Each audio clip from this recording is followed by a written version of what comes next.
தினம் ஒரு ஜெபம் என்கிற ஜெப வேலைக்கு நேராக இயேசு கிறிஸ்துவின் நாமத்தினாலே உங்களை வாழ்த்தி வரவேற்கிறேன். இன்றைய நாளுக்குரிய வசனம் சங்கீதங்களின் புஸ்தகம் 122வது சங்கீதம் வசனம் 8. உன் அலங்கத்திற்குள்ளே சமாதானமும் உன் அரண்மனைகளுக்குள்ளே சுகமும் இருப்பதாக. நாம் யாவரும் கண்களை மூடி தேவனை நோக்கி ஜெபிப்போம். எங்களை நேசிக்கிறதான நல்ல தகப்பனே, இந்த நாளுக்காக ஸ்தோத்திரம்.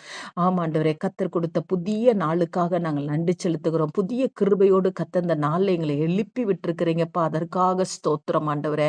இந்த நாளில் என்னோடு கூட சேர்ந்து ஜெபிக்கிற ஒவ்வொருடைய குடும்பங்களுக்குள்ளேயும் சமாதானமும் சுகமும் உண்டாயிருக்கும்படியாய் ஜெபிக்கிறேன்.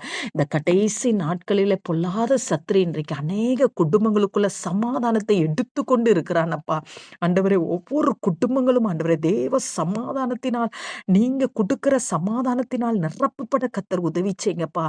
ஆமாண்டவரே, சமாதானத்தை ஆண்டவரை எடுத்து போட்டு பிரிவினையும் சண்டையும் சச்சரவையும் ஆண்டவரே இன்றைக்கு குடும்பங்களுக்குள்ளே விதைக்கிற சத்துரு வெட்கப்பட்டு போகத்தக்கதாய் சமாதான கத்தர் ஒவ்வொருடைய குடும்பங்களுக்குள்ளே ஆளுகை செய்யும்படியாய் ஜெபிக்கிறேன் அப்பா.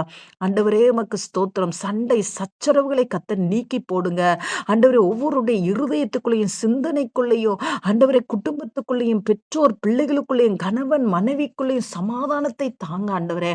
அப்படியா நம்முடைய பிள்ளைகளுடைய குடும்பங்களுக்குள்ளே கத்தர் சுகத்தை தாங்க ஆண்டவரே. எந்த ஒரு விஷக்கிருமியின் தொற்றும் ஆண்டவரே, நோய் தொற்றும் ஆண்டவரே, உடைய பிள்ளைகளை தொட்டாதபடி கத்தர் வேலி அடைங்கப்பா ஆண்டவரே. இன்றைக்கு பலவீனத்தோடு யாராவது இருப்பார்கள், ஆனால் கத்தர் ஒரு பரிபூர்ண சுகத்தை கட்டளையிடுங்க. ஆமாண்டவரே உமக்கு ஸ்தோத்திரம். உடைய வார்த்தையை அனுப்பி உடைய பிள்ளைகளை சுகப்படுத்துங்க அப்பா. நீர் கீழையாத்தின் பிசின் தைலம் ஆண்டவரே, நீர் ரண வைத்தியர் ஆண்டவரே. உடைய பிள்ளைகளுக்கு கத்தர் சுகத்தை கட்டளையிடும்படி ஆய்ச்சபிக்கிறேன். யெகோவா ரஃபாவுடைய வல்லமை இறங்கி வரட்டும் அப்பா. பலவீனப்பட்ட சிறு பிள்ளைகள், வாலிப பிள்ளைகள், முதியோர்கள், கர்ப்பிணி பெண்கள் ஆண்டவரே, ஆண்கள் ஒவ்வொருவரையும் கத்தர் தொட்டு சுகப்படுத்துங்க. குடும்பத்தில் சமாதானமும் சுகமும் கரை புரண்டு ஓடட்டும் அப்பா.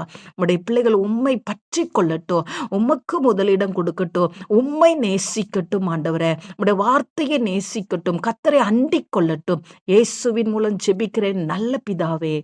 ஆமென், ஆமென்.